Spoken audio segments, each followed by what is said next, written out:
Hey everyone, my name is Robert Fojo, and I am the Vice President of Sales for Max Value Processing. We are a payment technology and merchant services company based in Beverly, Massachusetts. So this is a hot button topic for many people, and that is cannabis dispensaries. Dispensaries have been known to be off limits to payment processing companies, but not for the reason that you think.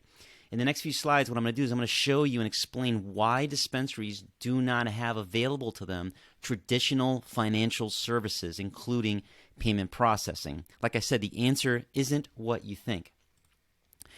So the reason that we can't provide traditional payment processing solutions to dispensaries is not because it is illegal. Rather, it is not illegal for a dispensary to take a card payment. The reason that they cannot is because of very strict card network regulations. Believe it or not, there is no actual law that says a dispensary cannot take debit or credit cards. Rather, it's the card networks that restrict it. And I'll show you how in a minute. And because of this, we have to develop some unique and specialized solutions for dispensaries in order to navigate these restrictions and help them be able to take card payments. In doing this, we have to understand the framework for these solutions so that we can partner with dispensaries in a productive fashion. Now, the 1970 Controlled Substances Act classified marijuana as a Schedule I drug. So that means it is a drug that has high potential for abuse and lacks any medical value. That makes it illegal under federal law, just like cocaine or heroin or any other drug. So that means that possessing it, buying it, selling it remains a federal crime, even though it may be illegal in your state. By my count, there are now 23 states, and that obviously can change after this video is posted, 23 states that have legalized the recreational use of marijuana. A first offense of simple possession of marijuana under this law, however, is a misdemeanor, punishable by 1 year in prison, minimum fine of $1,000. If the offender has a prior drug conviction, then the criminal penalties obviously increase. So, for example, with one prior conviction, an offender will face a mandatory minimum of 15 days incarceration or up to 2 years and a fine of $2,500. Penalties for marijuana possession will increase when the case involves a larger amount of marijuana. So the larger the amount, the more the law presumes the intent is to distribute it. So a person who manufactures, distributes, or possesses marijuana with intent to distribute also faces federal marijuana charges. Possession of 100 kilograms of marijuana, for instance, or 100 or more plants with an intent to distribute can subject an offender to a prison sentence of 5 to 40 years. Thankfully, the federal government is not interested in enforcing these laws on a broad scale.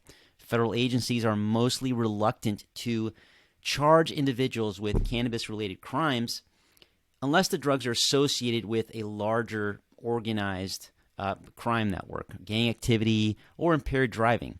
Attorney General Merrick Garland indicated, in the past that he believes federal law enforcement has more important priorities than targeting low-level marijuana crimes. This informal position can help individuals who adhere to their state's cannabis drug laws and remain in their state. But those who possess marijuana for personal use and cross state lines, however, you run the risk that law enforcement from your neighboring state or the federal government will pursue criminal charges. So I wouldn't cross state lines with it or jump on a plane with it. So if you can buy and sell marijuana, however, within your state, like Massachusetts or California or Arizona or Florida, where it's legal, why can't we use debit or credit cards to pay for those purchases? So let me present to you the 800-pound gorilla in the room, and that is the card networks, principally Visa.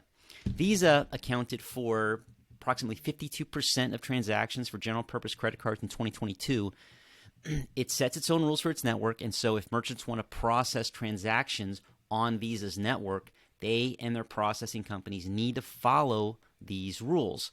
And there is a specific section of these rules that addresses this specific topic, and that rule reads, an acquirer must ensure that a merchant does not accept cards for an application that is used in relation to the purchase of products that claim or imply a similar efficacy as prescription drugs, controlled substances, or recreational/street drugs, irrespective of claims of legality. So it does not matter if it is illegal, if it is legal in your state. Visa says you cannot take cards for payment for these products. This could all change at some point in the future. There is a bill floating around in Congress that's called the Secure and Fair Enforcement Regulation Banking Act, or the Safer Banking Act.